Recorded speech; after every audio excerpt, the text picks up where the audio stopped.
agasanga uriko urakora ibintu byari byo byose woba uriko urakora, hanyuma akaba ata muntu ariko arakugwanya. Urakwiye guhindura, uriko uraca muri ya nzira abandi bantu bose bariko baracamwo, uriko uraca muri ya nzira icamo la masse abantu benshi.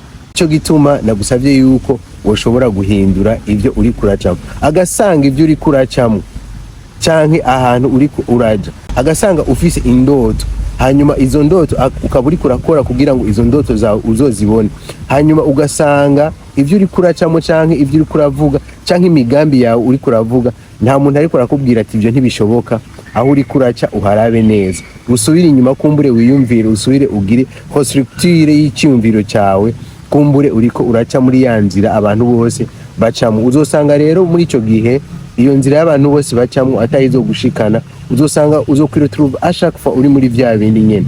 Ariko ni watangura gufata inzira yawe wenyene, ni watangura guca ahantu ha wenyene, abantu bose bazoguhagurukira bavuga ati umuntu oya ariko aragenda ahantu hatameze neza, aho umuntu ariko aragenda ahantu hatariho. Abantu bose bagiye bashika ku bintu bihambaye cyane, nabikubwiye, abantu bose bagiye baharanira ibintu bikomeye cyane, usanga baronse abantu babagwanya benshi cyane bagahaguruka.